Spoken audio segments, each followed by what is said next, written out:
അടുത്ത വെള്ളിയാഴ്ച വൈകുന്നേരം റമദാൻ മാസപ്പിറവി നിരീക്ഷിക്കണമെന്ന് സൗദി സുപ്രീം കോടതിയിലെ സൗദിയിലെ മുസ്ലിങ്ങളോട് ആവശ്യപ്പെട്ടു. ഫെബ്രുവരി 28 വെള്ളിയാഴ്ച വൈകുന്നേരമാണ് മാസപ്പിറവി നിരീക്ഷിക്കേണ്ടത്. മാസപ്പിറവി ദൃശ്യമായാൽ ബന്ധപ്പെട്ട അധികൃതരെ അറിയിക്കാനും ആവശ്യപ്പെട്ടിട്ടുണ്ട്. സൗദി അറേബ്യയിലെ മുസ്ലിങ്ങളോടാണ് ഹിജ്റ വർഷമായ ഷഅ്ബാൻ 29 സമാനമായ ഫെബ്രുവരി 28 വെള്ളിയാഴ്ച വൈകുന്നേരം റമദാൻ മാസപ്പിറവി നിരീക്ഷിക്കണമെന്ന് സൗദി സുപ്രീം കോടതി ആവശ്യപ്പെട്ടിട്ടുള്ളത്. റമദാൻ മാസപ്പിറവി ദൃശ്യമാകുന്നവർ ബന്ധപ്പെട്ടവരെ റിപ്പോർട്ട് ചെയ്യണമെന്നും ആവശ്യപ്പെട്ടു. നഗ്ന നേത്രങ്ങൾ കൊണ്ടോ ബൈനാക്കുലർ വഴിയോ ചന്ദ്രക്കല നിരീക്ഷിക്കാവുന്നതാണ്. റമദാൻ ചന്ദ്രക്കല ദൃശ്യമായവർ അവ സാക്ഷ്യപ്പെടുത്തുവാൻ അടുത്തുള്ള കോടതിയെയോ മറ്റ് ബന്ധപ്പെട്ട അധികൃതരെയോ സമീപിക്കണമെന്നും സുപ്രീം കോടതി ആവശ്യപ്പെട്ടു.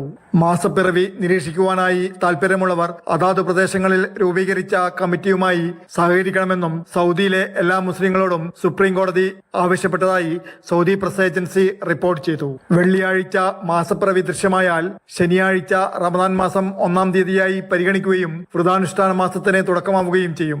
വെള്ളിയാഴ്ച മാസപ്പിറവി കണ്ടില്ലെങ്കിൽ ശനിയാഴ്ച ഷഅ്ബാൻ 30 പൂർത്തിയാക്കി ഞായറാഴ്ച വ്രതാനുഷ്ഠാന മാസം ആരംഭിക്കുകയും നോമ്പിന് തുടക്കമാവുകയും ചെയ്യും. Jafar Ali Palakkode, Mathrubhumi news, Jeddah.